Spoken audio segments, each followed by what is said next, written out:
일깨워 세우시는 은혜라는 제목으로 하나님께 말씀 전거하도록 하겠습니다. 여러분, 연상하다 하는 말이 있습니다. 나이가 많은 연상이 아니라 연상하는 그런 말인데, 어떤 사물을 보거나 듣거나 생각할 때 그것과 관련되어 있는 사물을 떠올리는 것을 연상이다 또는 연상하다라고 말하죠. 예를 든다면은 여러분, 이순신 장군 하면 뭐가 떠오르십니까? 거북선 떠오르죠. 예, 맞습니다. 예, 거북선이 떠오릅니다. 뭐 그 외에도 한산도, 임진왜란, 뭐 명랑, 뭐 이런 것들이 또 떠오르기도 합니다. 우리 전주하면 또 뭐가 제일 먼저 떠올라요? 주구장창 비빔밥입니다. 전 시간에도 비빔밥 이렇게 하던데, 사실 우리 전주의 랜드마크는 이제 비빔밥에서 뭘로 옮겨가고 있습니까? 한옥마을로 옮겨오고 있죠. 특히 외국 사람들한테는 한옥마을이 그렇게 알려지고 있다고 합니다. 네. 우리 기독교 하면 뭐가 떠오르십니까? 우리 기독교 하면은 주님의 십자가지요. 십자가가 우리 기독교를 상징하는 그런 또 연상하는 물건입니다. 그렇다면 오늘 본문의 주인공 엘리야, 여러분 엘리야 하면은 뭐가 생각나십니까? 엘리야 하면은 딱 떠오르는 게 갈멜산의 하나님의 기적 이거 아니겠습니까? 그렇죠? 하늘에서 불이 임하여서 제단에 있는 모든 재물을 다 불에 삼키는 그런 엄청난 기적의 사건.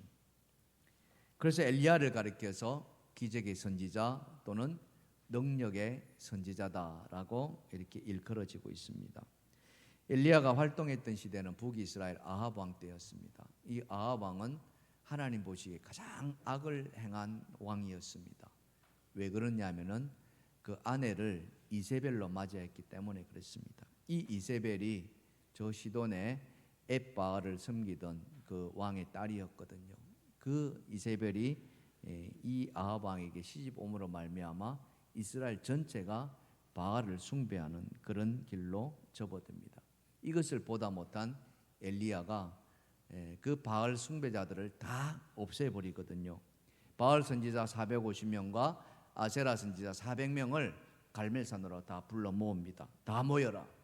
너희와 내가 한번 겨루어보자. 그래가지고 850명과 엘리야 한 사람, 뭐 대로 반전되면 850대 1이었어요. 그리고는 제단을 쌓고 그 제단 위에 송아지를 잡아서 각을 뜹니다. 그 각든 송아지에 각자가 믿는 신을 부르자. 그래서 그 신이 있다면은 이 송아지 제물에 불을 내릴 것이다. 그렇게 겨루기 시작했습니다. 그래서 바알 선지자, 아세라 선지자를 보고 너희가 먼저 해보라 그렇게 한 거예요. 소위 말하면은 구대보라 이 말인 거예요. 그래서 그들이 아침부터 해가 질 때까지 온종일 소위 말하면 난리를 뜹니다. 그 갈레산에서 발을 구르고 소리를 지르고 손뼉을 치고 괭가를 치고. 그런데 신이 임합니까? 임하지 않습니다. 끄떡도 하지 않죠. 그 모습을 보고 엘리야가 나서지 않습니까? 엘리야가 하나님 앞에 기도하죠. 그 기도함과 동시에 하나님이 조금 전에 그림을 보셨습니다마는 하늘에서 불이 임하는 거예요.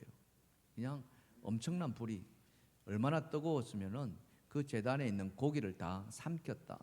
사실 그 제단을 쌓을 때에 고기를 올려놓고 거기다가 엄청난 물을 갖다 붓지 않습니까? 장작불에도 마찬가지고요. 하지만 하나님의 불은 그 모든 것을 다 집어삼켜버리는 그런 엘리야였습니다. 거기서 멈추지 않았죠. 엘리야는. 그리고는 곧바로 거기에 있는 모든 바알 선지자 그들을 다 죽여버립니다. 기손 시내가로 내려가서 그들을 다 몰살시켜버리죠. 그처럼 이 엘리야는 엄청난 선지자였습니다. 대선지자였고 능력의 선지자였고 기적의 선지자였습니다. 그랬던 엘리야가 오늘 여러분 말씀을 읽었습니다마는 어떻습니까? 그런 엘리야의 모습이 있습니까? 전혀 없습니다. 위풍당당한 모습은 온데간데 없이 사라지고 완전히 초라한, 초라할 뿐만 아니라 더 이상 살아갈 힘조차도 없는 삶을 포기하고자 하는 나약한 엘리야만 보이는 거예요. 그 이유가 무엇이었을까? 어떻게 되었을까 하는 겁니다. 무엇이 엘리야로 하여금 이렇게 낭망하게 만들었을까 하는 것이고요. 이렇게 된 엘리야를 하나님은 어떻게 일으켜 세웠느냐 하는 겁니다. 오늘 제가 여러분하고 함께 말씀을 나누고 싶은 것은 바로 이거예요. 때로는 우리 삶 속에서 찾아온 그런 시리, 낙심, 낭망, 그런 좌절, 그런 위기가 찾아왔을 때 우리는 어떻게 해야 하는가 하는 것. 하나님은 그때 어떤 하나님이신가 하는 것을 여러분과 함께 나누고 싶습니다. 자, 힘을 잃고 낙담하는 엘리야를 하나님은 어떻게 다시 일으켜 세웠을까? 자, 첫 번째 주제를 함께 보겠습니다. 다 같이 시작. 천사를 보내 엘리야를 위로하신다. 예, 그렇습니다. 하나님은 천사를 엘리야에게 보내주셨다는 거죠. 자, 갈멜산 사건 아까 조금 전에 말씀드렸습니다마는 거기에 모였던 모든 바알 선지자, 아세라 선지자를 죽여버렸다 했지 않습니까? 이것이 이 아합 왕을 통해서 이세벨에게 전해집니다. 이 말을 들은 이세벨이 뒤집어지는 거죠. 완전히 분노가 하늘을 찌를 때 있습니다. 이를 부덕부덕 가란 거죠. 그 이를 간 게 뭐겠습니까? 엘리야를 죽여버리겠다. 그 얘기입니다. 그게 오늘 본문 2절에 이렇게 이야기를 합니다.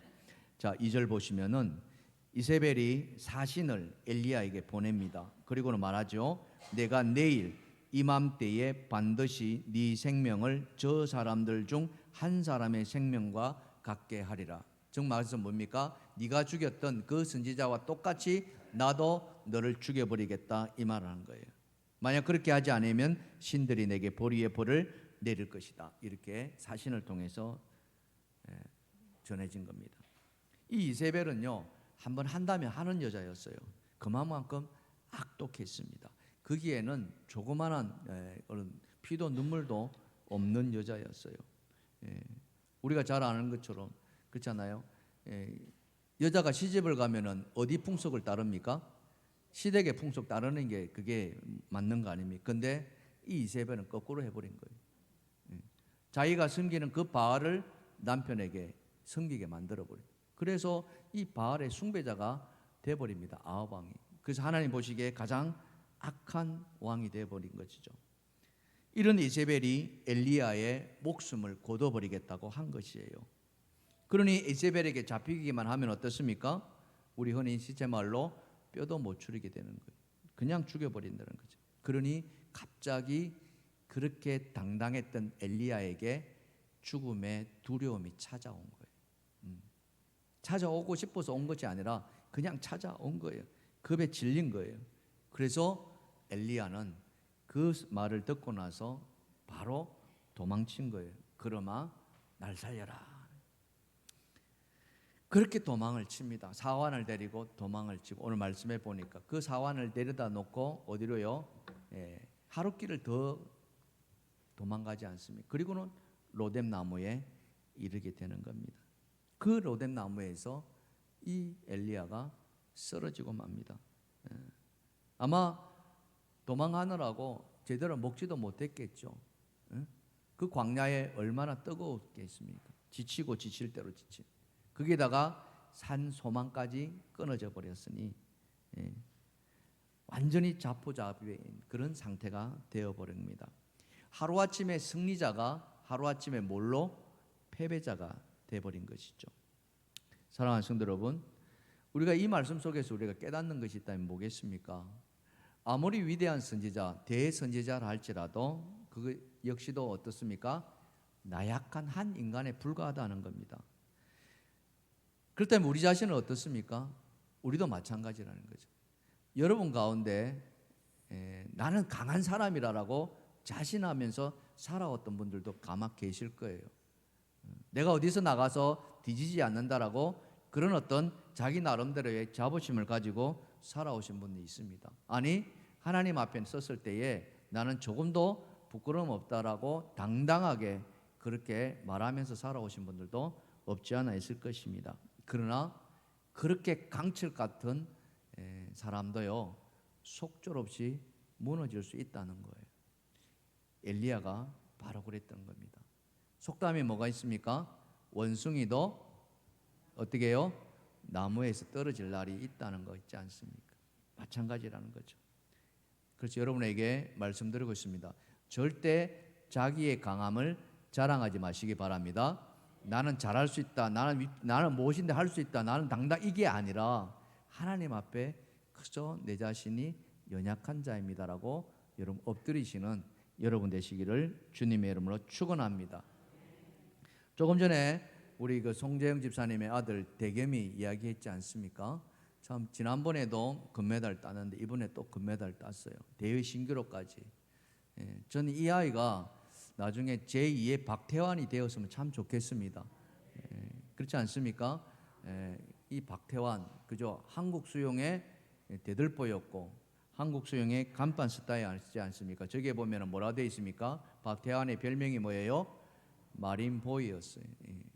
그가 중학교 때 국가대표가 되어서 올림픽에 출전했거든요. 그 정도로 수영에 타고난 천재적인 재능을 가지고 있었습니다. 그랬던 이 박태환도 인생에 큰 위기가 찾아옵니다. 두 번의 위기가 찾아오는데 뭐냐면은 한번 이렇게 대회를 참전하고 나서 이 선수들은 다 출전하고 나서 약물 테스트 하거든요. 도핑 테스트라고 이야기를 합니다. 금지된 약물을 먹었느냐 안 먹었느냐 요거 검사하는데 거기에 딱 걸려버린 거예요. 자기가 먹은 약 중에 이제 약이라는 게 뭐 감기약도 있고 막 그렇지 않겠습니까? 그 약물 중에 금지 약물이 하나 딱 걸린 거예요. 그래서 이게 고의냐 아니냐 의도적으로 먹었냐 안 먹었냐 막 이렇게 난리 났고 이 경찰 조사가 일어났고 검사 앞에 그러니 이 선수가 어떻게 되겠습니까? 완전히 그냥 출전은 뭐 못하는 건 당연하고요. 선수 인생에 완전히 위기를 맞이하는. 그래서 거의 2년 가까이 선수 생활을 못하시피 그런 위기가 찾아. 그러니 그 시간 동안에 얼마나 힘들었겠습니까? 여러분 한번 생각해 보십시오. 우여곡절 그때 그래도 잘 이렇게 수습해가지고 다시 재기하려고 했습니다. 그게 뭐냐면은 그 재기가 뭐냐면은 저 브라질에서 있었던 리우 올림픽이었어요. 그 올림픽에 출전하겠다고 신청을 한 건데 이 박태환을 출전하지 못하게 압력이 가해진 겁니다. 회유하고요. 어떤 회의냐? 올림픽 출전을 포기하면은 너에게 각종 특혜를 주겠다. 스폰서를 연결해 가지고 네 앞길을 열어주겠다. 만일에 그래도 네가 출전한다면은 불이익을 너에게 주겠다. 이렇게 소위 말하면은 실권자가 권력 있는 자가 이렇게 회유했다고 언론에 알려져 있습니다. 어느 정도인지는 정확하게 알 수는 없습니다만 이 말을 들었을 때 이 박태환이가 어땠겠습니까? 또 한 번의 큰 시련을 당한 거죠.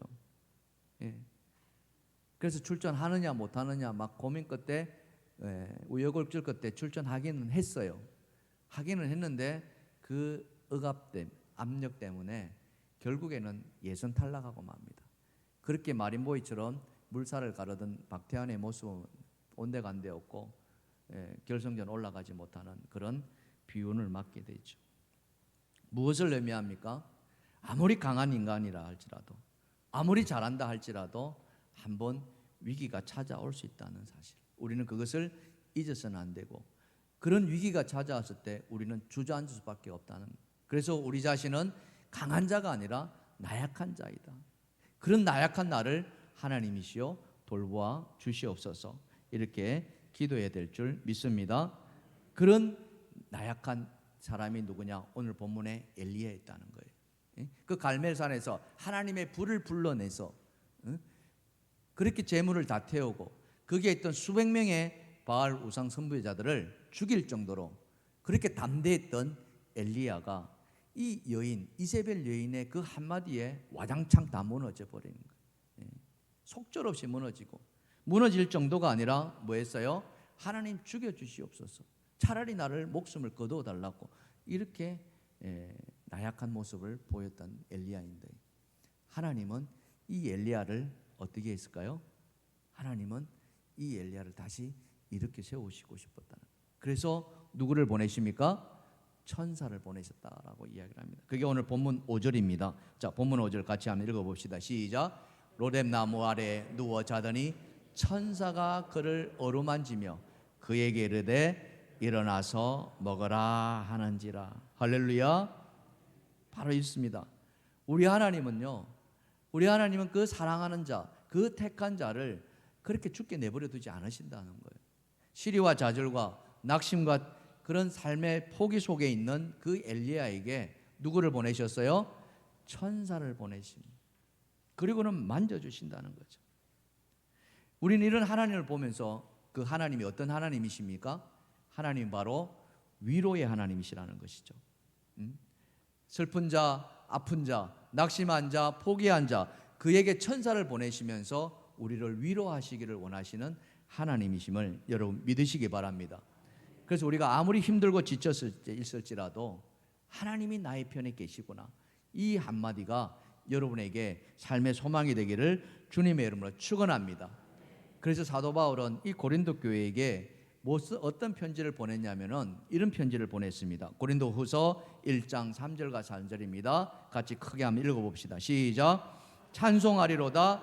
그는 우리 주 예수 그리스도의 하나님이시요 자비의 아버지시요 모든 위로의 하나님이시며 모든 환난 중에서 우리를 위로하사 우리로 하여금 하나님께 받는 위로로서 모든 환난 중에 있는 자들을 능히 위로하게 하시는 이시로다. 아멘. 자, 하나님이 어떤 하나님이십니까? 위로의 하나님이시라는 거예요. 어떤 환난 중에 있다 할지라도 하나님은 그 환난에서 우리를 찾아오셔서 위로하게 하신다는. 여러분 그 하나님을 만나시기를 주님의 이름으로 축원합니다. 축원합니다. 그래서 그 하나님 한 분만 있다 한다면은 내가 지금 힘들고 어렵지만은 요 고비를 잘 넘기시면은 하나님께서 반드시 우리를 일으켜 세워 주시리라 믿습니다. 그런 여러분 되시기를 주님의 축복합니다. 내 삶이 어려움이 찾아올 수 있습니다. 그렇잖아요. 내가 지금까지는 강하게 살아왔는데 부끄러움 없이 살아왔는데 그러나 나에게도 연약한 부분이 있을 수가 있다. 그래서 넘어질 수 있다. 하던 일이 잘 안 될 수 있다. 내 인생이 꼬일 수 있다. 그거 받아들이시고 그렇지만 나는 포기하지 않을 것이다. 왜요? 하나님이 위로하시기 때문이라는 거죠. 이 하나 때문에 오늘 우리는 다시 일어설 수 있으리라 믿습니다. 그런 여러분 되시기를 주님의 이름 축원합니다. 축원합니다. 우리 옆에 분 쳐다보시고요. 이렇게 위로합시다. 하나님은 위로의 하나님이십니다. 아멘. 자, 어떤 적용 질문 해볼 수 있습니까? 자, 지난날의 삶을 한번 돌아봅시다. 고난으로 시리에 빠졌을 때 하나님께 엎드려 도움을 기다린 적이 있습니까? 아니면은 세상을 도움을 찾아서 나셨습니까? 하나님을 찾으셨습니까? 아니면은 세상을 찾으셨습니까? 이거죠. 자, 두 번째입니다. 쓰러진 엘리야를 하나님은 어떻게 이렇게 세워주셨을까? 자, 다 같이 한번 읽어보겠습니다. 시작. 네, 뭘 주셨다고요? 엘리야에게 지금 필요한 것. 하나님 그런 하나님이시다는 거죠. 하나님은 말씀만 하지 아니하시고 지금 엘리야에게 필요한 것을 공급해 주신 하나님이시다는 거죠. 여러분 믿으십니까? 예. 자, 어떤 것을 주셨을까요? 자, 오늘 본문 5절과 6절을 다시 한번 보십시다. 로뎀나무 아래에 누워 자더니 천사가 그를 어루만지며 그에게 이르되 일어나서 먹으라 하는지라. 다 같이 시작. 본즉 머리맡에 숯불에 구운 떡과 한 병 물이 있더라. 이에 먹고 마시고 다시 누웠더니. 자, 머리맡에 뭐가 있었어요? 숯불에 구운 떡과 한 병의 물. 예. 제가 저걸 이렇게 말씀을 보면서 숯불에 구운 떡, 그러니까 가래떡 생각이 나더라고요. 그렇죠? 가래떡에 우리 이렇게 구워서 먹지 않습니까? 그게 얼마나 맛있는지. 하나님이 그런 분이시다는 거예요. 왜 하나님이 떡이 필요했을까요? 아마 이 엘리야가 이 이세벨을 피해서 도망칠 때 진짜 도망치는데 그냥 살짝 도망치는 정도가 아니라 어때요? 엄청나게, 여기 보면 브엘세바라 있지 않습니까? 지금 이 아합왕은 북이스라엘 왕이거든요. 북쪽 사마리아 땅에 있어요. 브엘세바는 남쪽의 끝입니다. 유다 땅의 남쪽의 끝. 그러니까 땅 끝까지 도망갔다는 거예요. 그것도 모자라서 또 어떻게 해요? 하룻길을 더 갔다라고. 그러니 걸어가는 날살을 하면서 얼마나 먹지 못하고 도망쳤느냐, 이걸 우리가 짐작할 수 있는 거죠. 그러니 그게 로뎀나무 도착하자마자 그냥 정신없이 배고파서 쓰러졌다는. 그러니까 지금 떡과 물이 필요하다는 걸 하나님 너무나 잘 알고 계시. 그래서 천사를 보내셔서 그 천사를 손에 떡과 물을 들려주시는 거예요. 그래서 먹었어요. 일어서야 되는데 어떻게 해요? 오늘 말씀을 보니까 다시 누웠더라. 여러분 이런 경험이 있는지 모르겠습니다. 저도 옛날 이 말씀을 묵상하면서 옛날 학창시절 생각나. 중고등학교 때. 그때는 뭐 지금하고는 좀 달라가지고 매달 시험을 쳤거든요. 월말고사, 또 기말 되면 기말고사, 뭐 시험의 연속이죠. 주초치 시작하면 주초고사 이렇게. 그 기말고사 이렇게 치면은 막 밤샘 하지 않습니까? 독서실 가가지고 이렇게 밤샘 하면서 맨날 며칠을 떴누나시다시피 준비해가지고 시험 치고, 그 시험 3일 동안 딱 다 치고 나면은 진짜 기진맥진해가지고 집에 와서 그냥 픽 쓰러져서 잠잤어. 얼마나 잤는지 모르는데 저녁에 엄마가 깨우는 거예요. 기용아 일어나서 밥 먹어라. 귀찮아 엄마, 밥 먹어라. 그 어떻게 해요? 밥 먹죠. 먹고 나서 돌아서자마자 다시 어디로요? 다시 잠자러 갔다. 그런 기억이 나더라고요. 여러분 혹시 그런 기억이 있으십니까? 이 엘리야가 지금 그랬다는 거예요. 얼마나 지쳤으면 천사가 와서 떡과 물을 주었는데 그 먹자마자 또 먹고 다시 누워버릴 정도로, 그 정도로 기진맥진했다는 거죠. 그런 엘리야를 다시 하나님이 천사를 보낸다는 거예요. 이것은 뭘 의미합니까? 하나님은 절대 포기하지 않으신다는 거예요. 따라합시다. 하나님은 절대 택한 자를 포기하지 않습니다. 믿으십니까? 그 하나님을 믿으시기 바랍니다. 오늘 본문 7절 아닙니까? 7절 다 같이 시작. 여호와의 천사가 또다시 와서 어루만지며 이르되 일어나 먹으라. 네가 갈 길을 다 가지 못할까 하노라 하는지라. 여기 보시면 또다시 왔다 했잖아요. 그죠? 2번 왔다는 거예요. 재차. 그리고는 똑같이 그 손에 떡과 물이 들려져 있습니다. 얼마나 안쓰러웠으면 그랬을까요? 기력이 다 쇠한 엘리야. 하지만 하나님은 그 엘리야를 포기하지 않으셨다는 겁니다. 죽게 내버려 둘 수 없었다는 거죠. 왜요? 오늘 이 말씀에 보셨습니다마는 네가 갈 길이 아직도 남아있다. 여기서 네가 죽을 수 없다는 거예요. 아직도 네가 살아야 할 이유가 있다는 거예요. 사랑하는 성도 여러분, 그것이 오늘 우리에게 필요할 줄 믿습니다. 자꾸 나이 잡수신 분들은 막 힘들고 아프고 하니까 빨리 세상을 하나님 왜 나를 부르시지 않으십니까? 라고 이야기하시는 분도 계세요. 저희 어머니도 옛날에, 지금은 하나님 나라 가셨습니다만 너무 많이 아프셔가지고 사는 게 너무 힘들다라고 그렇게 하소연할 때가 있는 걸 제가 들은 적이 있는데요. 여러분, 산 이유가 있는, 살아야 할 이유가 있기를 주님의 축원합니다. 내가 살아야 할 이유가 있으면은요, 하나님은 살려주신다는 거예요. 근데 그 이유를 놓쳐버리면은 하나님도 그때는 어쩔 수 없지 않을까. 분명하게 엘리야에게 두 번째 말씀하시기를 네가 갈 길이 아직도 있다는 사실. 우리는 이것을 가리켜서 뭐라고 이야기합니까? 사명이라고 이야기하는 거예요. 사명이 남아있다는 거죠. 바로 그거예요. 한때 엘리야는 사명에 불타 있었지 않습니까?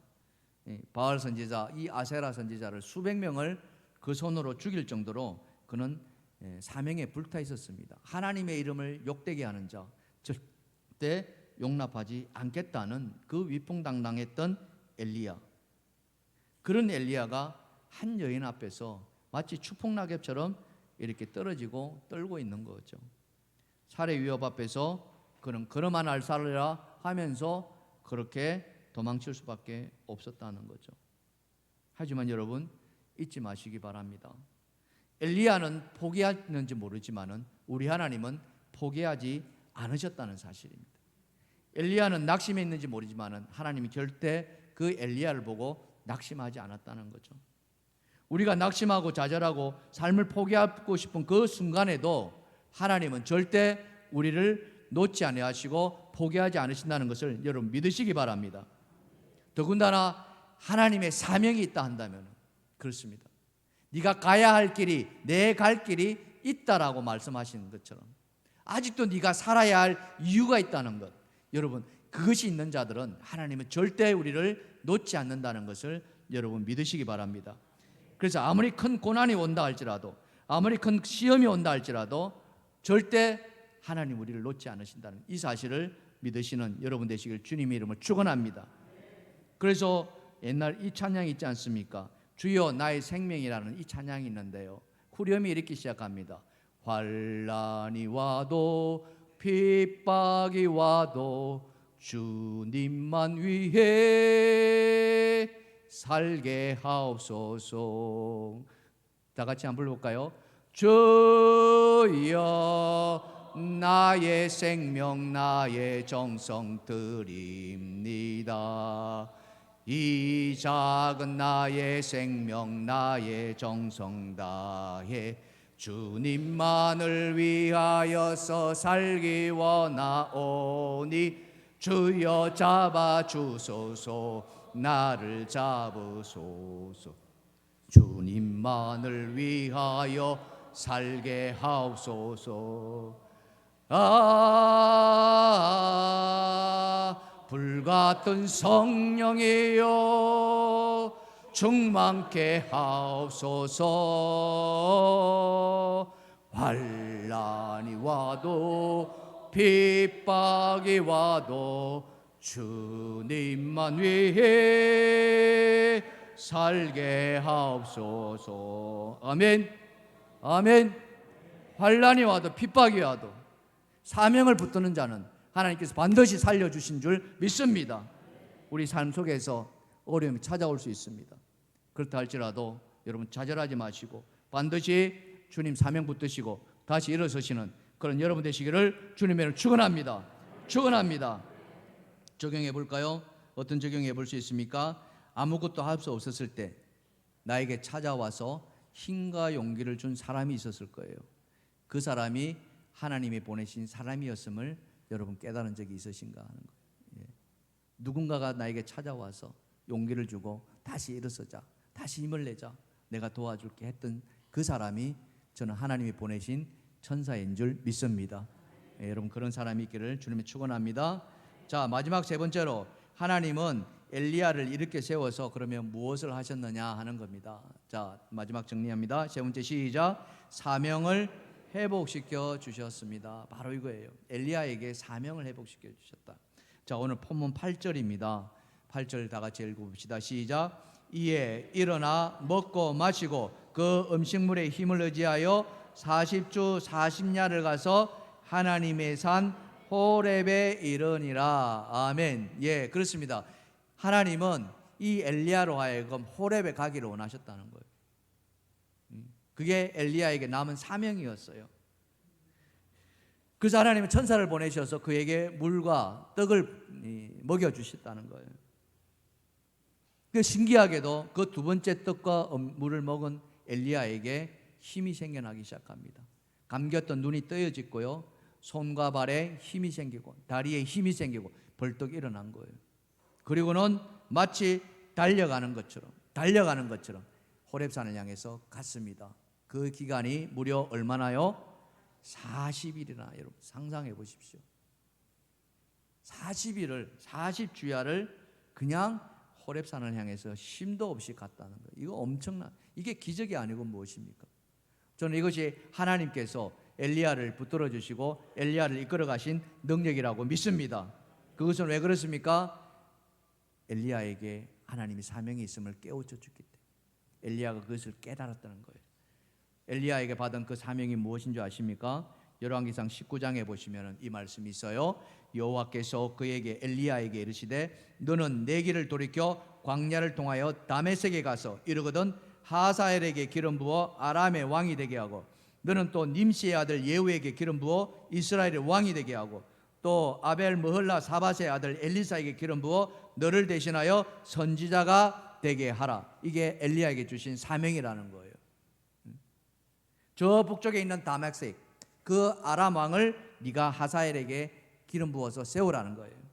그리고 이스라엘의 왕을 또 세우고 또 이제 너는 이 사명을 다 끝냈으니까 엘리사에게 기름 부어서 그 선지자의 사명을 감당하게 하라는 거예요. 이런 엄청난 사명을 엘리야에게 줬는데 잊어버린 거예요. 이세벨 때문에 순간적으로 잊어버린 거예요. 그리고는 낙심하고 좌절했다는 거죠. 하지만 천사가 그에게 찾아왔고 그에게 준 음식으로 말미암아 그에게 천사가 일러준 그 사명의 말의 의미에서 이 엘리야가 정신이 번쩍 드는 거예요. 사랑하는 성도 여러분, 영이 깨어나기를 주님의 축원합니다.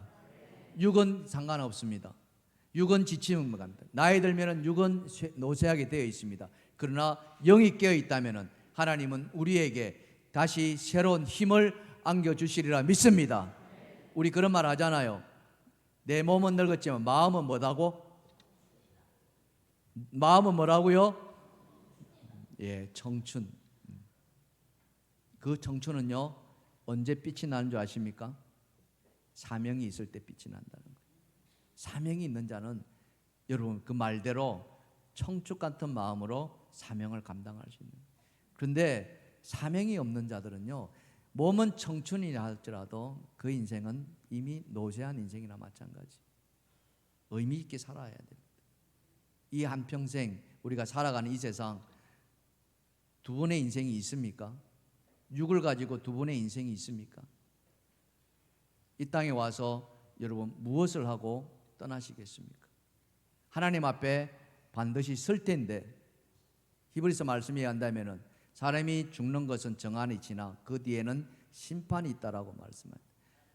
반드시 하나님 앞에 우리가 설 때인데 그 하나님께서 여러분을 향해서 말씀하십니다. 누구야 너는 이 세상에 가서 무엇을 하고 왔니? 무엇을 하다가 왔니? 그때 우리는 할 말이 있어야 되지 않겠습니까? 하나님 저에게 주신 이 구원의 은총으로 내가 한 영혼이라도 복음을 전하다가 왔습니다. 그 말 앞에 하나님은 어떻게 말씀하실까요? 제가 하나님이라면 이렇게 말하지 않겠습니까? 잘하였도다 착하고 충성된 종아 네가 작은 일에 충성하였으니 이 많은 것을 너에게 주리라. 할렐루야. 그것이 우리에게 주신 하나님의 사명이다는 거예요. 하나님 우리에게 생명을 주셨을 때 여러분 성경에 보면은 에베소서의 말씀에 보면 우리를 창세전에 계획하셨다고 하지 않았습니까? 그런 우리를 흠이 없게 하려고 거룩하게 하려고 하나님의 아들 독생자를 이 땅에 보내셨지 않습니까? 그 아들이 십자가에 죽으셨지 않습니까? 왜 죽으셔야 했습니까? 무엇 때문에 죽으셔야 했습니까? 그러면서 왜 우리를 구원해 주셨냐 이거죠. 여러분 이 땅에 살면서 무엇을 하면서 살고 계시냐 이거죠. 사랑하는 성도 여러분, 이세벨의 위협 앞에서 그 대선지자였던 엘리야도 사실은 무너졌습니다. 우리도 마찬가지입니다. 무너질 수 있습니다.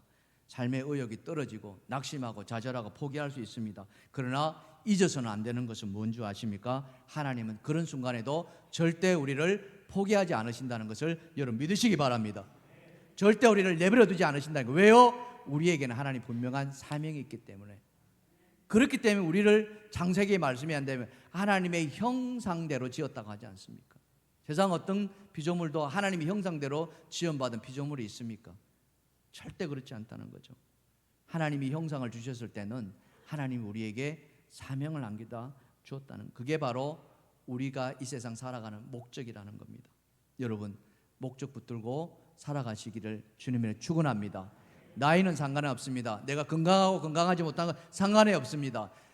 엘리야도 지쳐서 죽기 일보 직전이었지만 하나님이 공급해 주신 떡과 물을 먹고서 다시 일어서서 40일을 그는 호렙산에 가지 않았습니까? 그런 하나님이 오늘 우리를 부르십니다. 오늘 우리에게 다시 회복하기를 원하십니다. 다시 일어서기를 원하십니다. 그리고 우리에게 사명을 붙들라고 명령하십니다. 여러분, 그 사명이 무엇이겠습니까? 사도 바울은 사명을 대해서 이렇게 고백합니다. 자, 사도행전 20장 24절 다 같이 시작.